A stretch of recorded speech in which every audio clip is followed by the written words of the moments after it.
Platelet count மட்டும் நமக்கு சில பேருக்கு வந்து கம்மியா இருக்கும். அதாவது நார்மலா வந்து எவ்வளவு இருக்கணும் அப்படின்னு பார்த்தோம்னா நமக்கு 1,50,000 இருந்து ஒரு 4,50,000 வரைக்கும் இருக்கணும்.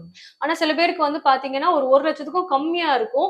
இது எதனாலனா ஒரு இன்ஃபெக்ஷன்னால வருது அப்படின்னா, ஒரு டெங்கு ஃபீவர் நமக்கு வருது அப்படின்னா அந்த பிளேட்லெட் கவுண்ட் தான் ஃபர்ஸ்ட் நம்ம பார்ப்போம். அதனால கம்மியா இருக்கும். ஆனா சில பேருக்கு பாத்தீங்கன்னா சில நோயினாலேயே வந்து இந்த பிளேட்லெட் கவுண்ட் வந்து நமக்கு கம்மியாகும். சோ இது வந்து எந்த மாதிரி நோய் எல்லாம் வந்தது அப்படின்னா நமக்கு இந்த பிளேட்லெட் கவுண்ட் கம்மியாகும்னா முக்கியமா வந்து கேன்சர் மாதிரி ஏதாவது லுக்கீமியா, இந்த லிம்போமா இந்த மாதிரி கேன்சர் வந்து நம்மளுக்கு இருக்கு அப்படின்னா இந்த பிளேட்லெட் கவுண்ட் வந்து ரொம்ப வந்து நம்மளுக்கு அடியாகும். அந்த 1,00,000க்கும் கீழே போகும். அதே மாதிரி ஒயிட் பிளட் செல்ஸ்ன்னு சொல்லுவோம். அதாவது வெள்ளை அணுக்கள் தான் இந்த பிளேட்லெட்ஸ். இந்த பிளேட்லெட்ஸ் வந்து நமக்கு எங்க இருந்து வருது அப்படின்னு பாத்தீங்கன்னா நம்ம வந்து எலும்புல இருக்க ஜவ்வுல இருந்து தான் வருது. உள்ள இருக்க அந்த போன் மேரோன்னு சொல்லுவோம். சோ அதுல இருந்து தான் வருது. அதுல வந்து அந்த ப்ரொடக்ஷன்ல நம்மளுக்கு ஏதாவது ஒரு ப்ராப்ளம் இருக்கு அப்படின்னா நமக்கு வந்து இந்த பிளேட்லெட் கவுண்ட் வந்து நமக்கு கம்மியா இருக்கும். இந்த கண்டென்ட்டோட ஃபுல் வீடியோ வந்து உங்களுக்கு டிஸ்கிரிப்ஷன்ல இருக்கு. அதுல நீங்க போய் பாத்துக்கலாம்.